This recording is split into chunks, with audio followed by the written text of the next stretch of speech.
네, 여러분 안녕하세요. 밖에 너무 춥죠? 네, 목요일 귀한 밤에 이렇게 자리 채워주셔서 너무 반갑고요. 짧은 시간이지만 서로 깊이 같이 있는 시간이 됐으면 좋겠습니다. 우선 제 소개하겠습니다. 저는 여행을 사랑하는 아티스트 김물길입니다. 반갑습니다. 앞에 영상에서 또 소개해서 보셨듯이 전 여행을 굉장히 오랫동안 했거든요.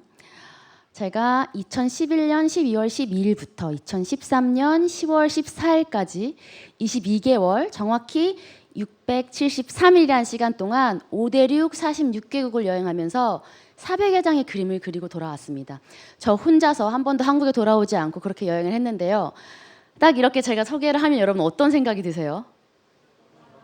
대단, 웅성웅성 내 대단한 소리 들리는데 부럽다, 또 대단하다. 아마 그 깊은 내면엔 이런 궁금증이 있을 것 같아요.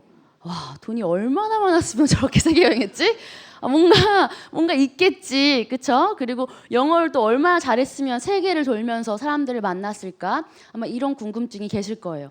근데 저도요, 돈 많고 영어도 잘하고 똑똑했으면 진짜 좋았을 것 같은데 안타깝게도 저는 그런 쪽이랑 좀 거리가 멀었습니다. 굉장히 부족하고 평범한 학생이었거든요, 당시에는.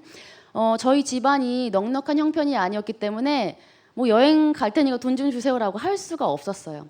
그리고 제가 공부에도 별로 마음이 없어서 고등학교 때 그 내신 성적에 빵점을 받아본 적도 있었고, 정말 숫자 빵을 받아본 적도 있었고요. 저희 집에서 제 이름보다 더 많이 불렸던 별명이 하나가 있었는데 그 별명이 덜랭이였어요. 그러니까 이 덜랭이. 그러니까 맨날 뭐 흘리고 놓치고 문제를 일으키는 약간 그런 딸이었었거든요.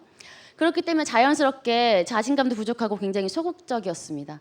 근데 그랬던 제가 바뀌었던 엄청난 계기가 하나가 있었는데요. 대학교 3학년 때 제가 프랑스 워크캠프라는 거에 참여하게 됐는데 프랑스 워크캠프가 3주라는 시간 동안 프랑스 시골 마을에 가서 외국인 친구들이랑 문화 교류도 하고 또 봉사활동도 하는 국제 프로그램이었습니다.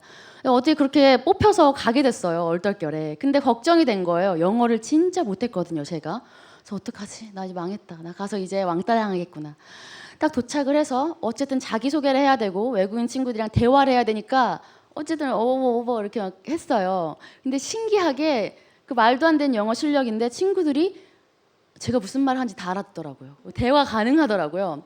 너무 신기했어요. 그리고 나랑 가치관이 다르게 또 배경이 다르게 살아온 제 또래의 친구들과 대화하고 또 그들에 대해서 알아가는 게 너무 재밌더라고요.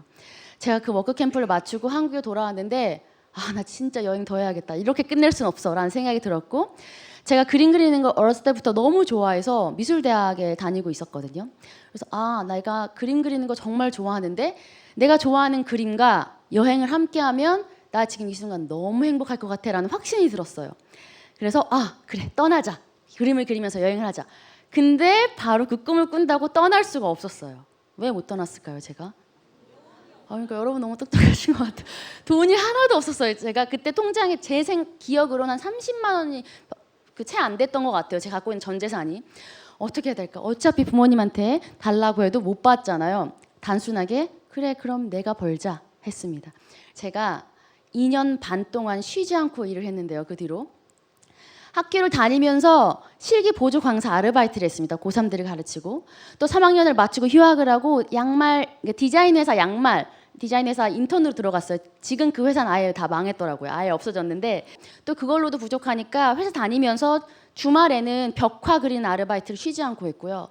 평일날에 6시, 7시에 회사 일이 끝나면 새벽 4시까지 벽화 야간 작업을 하고 회사 건너편에 있는 찜질방에 자고 회사에 출근을 했습니다.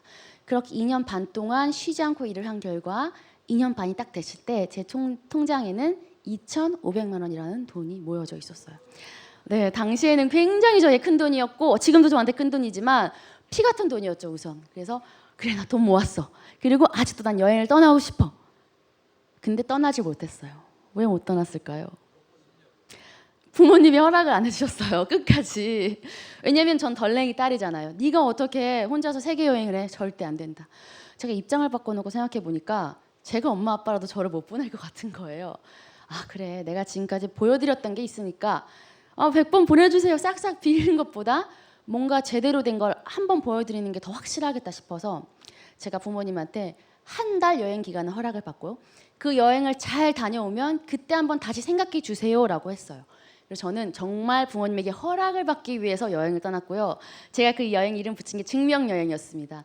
보통 사람들이 쉽게 가지 않는 나라를 선택했어요, 일부러. 그래서 중앙아시아에 있는 우즈베키스탄, 타지키스탄, 키르기스탄을 여행을 하고 비행기를 타고 러시아 모스크바로 넘어가서 시베리아 횡단열차를 쭉 타고 블라디보스톡에서 페리로 이제 동해로 돌아오는 여정이었죠. 사실 저도 걱정을 좀 했었거든요. 처음 이렇게 떠나는 거라서. 근데 너무 다행히도 좋은 친구들도 만나고 너무 관광도 잘하고 또 러시아어도 하나도 못하지만 시베리아 횡단열차를 씩씩하게 타내고 또 배까지 해서 한국에 딱 돌아오게 됐죠. 배낭을 메고 딱 집에 갔어요. 저희 부모님, 저희 엄마 울면서 나오셨고 저희 아빠께서는 아직도 가고 싶냐고 저한테 물으시더라고요. 저 진짜 가고 싶어요. 허락해 주세요. 저희 아빠께서 딱 한마디 하셨습니다. 정말 이렇게 말씀하셨어요. 그래, 네가 진짜 가고 싶으면 가라. 네가 가서 못 돌아와도 그 네 운명이야. 저한테 그렇게 말씀하셨거든요. 정말로 그렇게 말씀하셨습니다. 그래서 제가 허락도 받았죠. 돈도 남아있죠.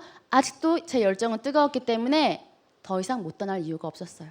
그래서 2011년 12월 12일에 저렇게 떠났는데 화면 속엔 굉장히 행복해 보이고 웃고 있지만 제 등 뒤에는 15kg 배낭과 앞에는 5kg, 총 20kg 배낭을 짊어지고 있는 상태입니다.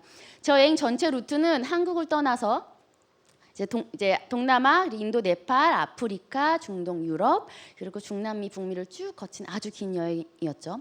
처음에 2,500만 원을 들고 나갈 때 여행을 1년만 하려고 했었어요.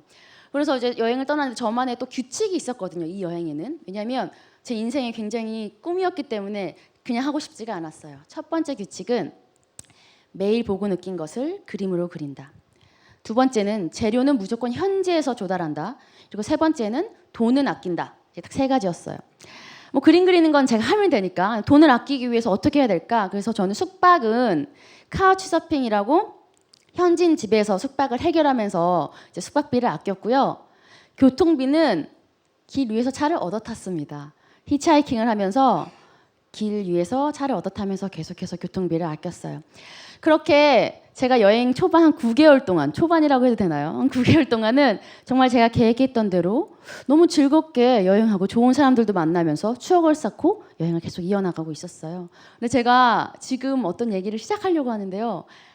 너무너무 제가 아끼는 사람의 얘기예요. 그래서 이때가 제가 아프리카를 한창 여행할 때 케냐를 여행하고 있었을 때였거든요. 케냐의 수도가 나이로비잖아요. 그래서 나이로비에 그 나이로비라는 도시가 굉장히 발달한 도시이기도 하지만 여행자들에게도 굉장히 위험하기로도 유명하거든요. 그래서 도착하는 시간을 한 5시쯤 끊었는데 그 버스가 늦게 도착해서 10시가 넘어 도착한 거예요. 딱 그 도심 한가운데 섰는데 다 까맣고 정말 걱정했던 그대로 흑인분들이 제 주변을 둘러싸기 시작했습니다. 그래서 제 가방을 잡아당기고 막 장난을 치고 와, 내가 여기서 이렇게 죽는구나라는 생각이 들더라고요. 근데 그때 어떤 여자분이 제 팔을 확 잡고 막 끌고 가는 거예요. 알고 봤더니 머리가 곱슬곱슬한 흑인 아주머니셨는데 그 아주머니가 저를 그 상황에서 벗어나게 해주신 거예요. 감사합니다, 감사합니다. 막 인사를 했죠. 그랬더니 그분께서 성함이 로즈메리였는데 로즈메리 아주머니께서 너 지금 혼자 다니면 너무 위험하니까 너 숙소 찾을 수 있을 때까지 내가 같이 다녀줄게. 그래서 그 아주머니랑 밤에 막 열심히 지낼 때를 찾아다녔어요. 너무 늦은 시간이어서 숙소를 못 찾았던 거죠. 그래서 아주머니께서 저한테 그러면 오늘 밤에 우리 집에 와서 자고 다음날 아침에 숙소를 찾아보는 게 어때? 라고 하셨고 저는 로즈메리 아주머니와 함께 그녀의 집으로 갔습니다. 딱 갔는데 도착했던 그 집이 너무 충격적이었어요. 왜냐하면 그 풍경이 완전 허름한 판자촌이었거든요. 이게 제가 도착하고 그 다음날 실제로 찍은 사진인데요. 한 평 남짓한 방에 아이들만 5명이 자고 있었고요. 바퀴벌레도 많았고 그 판자촌 전체가 쓰는 공용으로 쓰는 화장실이 하나가 있었는데 밤에는 불이 안 들어와서 화장실을 쓰지 못했고 몸을 씻고 싶으면 여기 보이는 그 골목에 물 고여 있죠. 그냥 옷을 벗고 대야에 물을 받아서 썼어요. 그 정도로 열악한 곳이었습니다. 아, 내가 어떻게 여기서 지내지? 무조건 억지로 오늘 밤만 딱 지나면 난 내일 아침에 떠나야겠다. 잠을 잤어요. 근데 아침에 딱 눈을 떴는데 그 꼬마 아이들 5명이 막 저를 쳐다보고 있는 거예요. 제 피부 막 만져보고 어디서 왔냐고 물어보고 너무 귀여운 아이들을 저는 또 막 얼굴을 그려주고 있고 또 아주머니께서 아침부터 없었는데 알고 보니까 없는 살림인데도 불구하고 손님인 저를 대접하려고 아침부터 장을 봐오신 거예요. 와, 여긴 진짜 가난한 사람이 사는 곳이지만 정말 아름다운 사람들이 사는 곳이구나. 아주머니께서 또 너만 괜찮으면 여기 더 있어도 돼라는 말씀을 하셨고 저는 그곳에서 얼떨결에 4일이라는 시간을 보내게 됐는데요. 저는 그 아주머니의 모습을 보면서 와, 진짜 뭔가 나누고 베푼다는 것은 가진 재산과 비례하는 게 아니구나라는 걸 깨닫게 되었습니다. 이뿐만이 아니라 제가 기독교인데 여행을 하다가 너무 아팠을 때 인도 스님에게도 도움을 받아서 일주일 동안 저를 보살펴 주신 적도 있었고요. 제가 멕시코 여행을 하다가 히치하이킹을 해서 한 부부가 저를 태워주셨어요. 근데 부부가 저를 집에 데리고 와서 재워주시기도 하시고 다른 도시에 있는 지인에게 다 전화해서 제 여행 길에 숙소를 다 해결해 주시기도 했고요. 제가 추석 때 좀 우울하고 가족들이 보고 싶어서 기분이 처져 있으니까 그때 저를 데워주셨던 어떤 부부, 그 아저씨께서 너 뭐 좋아해 음식? 그래서 사실 저는 한국 음식 중에 양념통닭을 진짜 좋아해요 라고 그랬어요. 그랬더니 그분이 양념통닭? 그래서 막 유튜브에서 찾아보셨나 봐요 그거를. 그래서 그날 밤에 양념통닭 재료를 다 사오셔서 저는 요리하지 않고 그 아저씨께서 그 닭을 다 자르고 이렇게 튀기고 양념을 만들고 저는 정말 멕시칸 양념통닭을 먹은 사람이에요. 네. 그래서 그분이 멕시코 아저씨께서 진짜 양념통닭을 만들어 주셨고 제가 멕시코에서 그런 영광을 얻기도 했었거든요. 근데 그렇게 제가 사람들을 통해서 계속 여행을 했습니다. 고마운 사람들 너무 많잖아요. 그래서 제가 여행하는 내내 고마운 사람들에게 초상화를 그려드렸고 그게 한 100여 장이 넘습니다. 그렇게 잘 여행을 하고 있었는데 1년이 된 거예요. 이 신발은 제가 1년 동안 신었던 신발이에요. 마지막으로 버리기 직전에 영정 사진을 쓰려고 제가 이렇게 그 사진을 찍은 건데요. 너무 고마운 신발이죠. 제가 여행 1년 차가 됐을 때 아까 초반에도 말씀드렸던 것처럼 제가 2,500만 원으로 1년만 여행한다고 했잖아요. 근데 1년 됐을 때 돈을 얼마나 아껴 썼으면 딱 절반이 남은 거예요. 진짜 아껴 썼죠? 그래서 그래? 아직 나 남미도 못 갔는데? 그래, 여행을 더 하자. 그와 동시에 학교에서 메일이 왔습니다. 그 메일에는 학생, 휴학 기간이 다 찼기 때문에 이번에 복학하지 않으면 제적입니다. 라는 거였어요. 이름을 지운다는 거죠. 엄청 고민을 했죠. 근데 답은 생각보다 쉽게 나왔어요. 왜냐하면 학교 공부는 제가 나중에 돌아가서 언제든 원하면 할 수 있을 것 같지만 이 여행은 이 똑같은 돈을 들고 1년 뒤에 다시 똑같이 여행한다고 해도 이 행복한 마음으로 그대로는 여행 못할 것 같은 거예요. 지금 아니면 안 되는 것이 무엇이지? 그게 여행이더라고요. 그 진심을 담아서 부모님에게 편지를 써서 보냈습니다. 당연히 반대하실 거라고 생각했던 저희 부모님께서 저한테 이렇게 답장이 왔어요. 그래, 네가 얼마나 심사숙고해서 결정했을지 짐작이 된다. 건강하게만 너가 하고 싶은 대로 여행하고 와라. 그렇게 저를 허락해 주셨고 저는 학교에다가 제적을 하라고 딱 얘기를 했어요. 쿨하게. 그런 다음에 제적이 예약된 상태에서 남미로 넘어가서 대자연을 제 눈앞에 두면서 남미 여행을 했습니다. 정말 그림도 열심히 그렸어요. 겸손해지더라고요. 그 대자연 앞에 있으니까. 이렇게 꾸준히 그림을 그려나갔고 그렇게 제가 22개월 동안 제가 만났던 풍경들, 사람들 이야기들을 400여 장에 남겨서 귀국을 하게 됐습니다. 여행하면서 만났던 수많은 사람들과의 인연은 지금까지도 이어져 오고 있고요. 제가 책을 내서 그 안에 등장한 저의 이제 많은 친구들에게, 해외 친구들에게 다 이제 요약 번역해서 또 한국 과자까지 해서 다 보내드렸는데 돈이 엄청 많이 나왔지만 그래도 제 마음만은 정말 따뜻했습니다.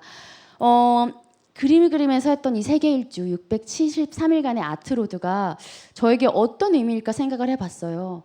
여행이 정말 좋아서 그림을 너무 사랑해서 했던 여행, 그 꿈이 이루어진 것만으로도 너무너무 행복했죠. 근데 그냥 일반적으로 관광하는 게 아니라 내가 가진 재능으로 나뿐만 아니라 다른 사람에게도 저를 스쳐간 많은 사람들에게도 함께 행복을 나눌 수 있었던 것도 저에겐 굉장히 큰 의미가 있었습니다. 여행을 준비하는 2년 반, 여행을 하는 22개월, 총 한 4년 반이죠. 다녀오니까 많이 변했더라고요. 제 친구들도 졸업하고 취업하고 돈도 몇백씩 벌고 있더라고요. 제가 여행을 다녀오니까 주변에서 정말 많이 들었던 얘기가 진짜 부럽다. 나도 갈 걸. 저 여행 갈 거예요. 저 꼭 떠날 거예요. 근데 그렇게 말하는 사람들 중에 정작 여행을 진짜 떠나는 사람은 거의 본 적이 없는 것 같아요. 졸업해야 돼서 안 돼, 돈이 없어서 안 돼, 여자라서 안 돼, 취업 준비해야 돼서 안 돼, 회사를 다녀야 해서 안 돼. 사실 여행뿐만 아니라 어떤 일을 선택할 때에도 되는 이유보다 안 되는 이유가 더 많아요. 안 되는 일 투성이죠. 근데 되는 이유가 단 한 가지라도 있다면 한번 시도해볼 만하지 않을까 생각을 합니다. 전 여행을 떠날 때 되는 이유 하나를 붙잡고 떠났거든요. 일반적으로 사람들이 생각하는 괜찮은 길이 아니라 제 인생에서 진짜 제가 원하는 저의 길을 가고 싶었어요. 정말로. 주변에서 저런 사람은 뭐 저렇게 하는데 왜 난 못하지? 굉장히 성공한 것 같은데 친구는 왜 난 저렇게 못할까? 가끔씩 길 잃은 것 같은 느낌도 들고 자괴감에 빠질 때도 있잖아요. 저도 그렇고요. 근데 그럴 때마다 저는 이렇게 생각을 합니다. 아, 저건 내 스타일이 아니야. 저건 내 길이 아니기 때문이야. 나는 나에게 맞는 길이 또 있기 때문이야 라고 생각을 하거든요.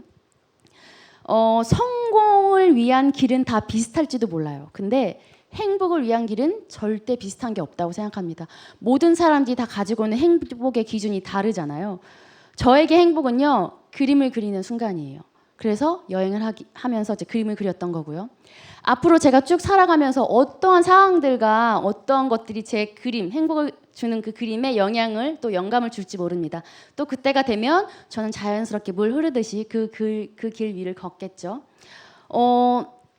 사실 부모님이 우리에게 원하는 것, 또 부모님이 나한테 원하는 것, 그리고 내가 원하는 것, 그 두 가지 욕망이 많이 헷갈리잖아요. 그리고 내가 이걸 선택을 하면, 내가 하고 싶은 걸 하면 옆에 있는 사람이 힘들어지지 않을까? 너무 이기적인 선택인가? 라는 고민도 많이 드실 테고요. 근데 저는 자신의 행복을 위해서 나가는 거는 절대 이기적이라고 생각을 하지 않습니다. 내가 행복해져야 주변 사람이 행복해지더라고요. 그리고 내가 행복하지 않으면 주변 사람이 행복하기는 힘들겠죠. 또 특히나 또 가장 가까운 가족은 더 말할 것도 없고요. 그래서 저는 굉장히 치열하게 행복을 추구하는 사람인데요. 이건 제가 여행을 하기 위해 돈을 버는 시간, 또 치열하게 여행을 했던 22개월 동안 가장 뜨겁게 느꼈던 것입니다. 여러분, 교과서적인 행복의 길이나 아니면 기성세대들이 가지고 있는 뭐 행복의 개념에서 조금 벗어나서 우리가 진짜 행복해질 수 있는 창조적인 길을 찾는 것이야말로 젊은 우리들이 할 수가 있는 특권이고 또 그만큼 도전할 만한 가치가 있지 않을까 생각을 해봅니다. 지금까지 김물길이었습니다. 감사합니다.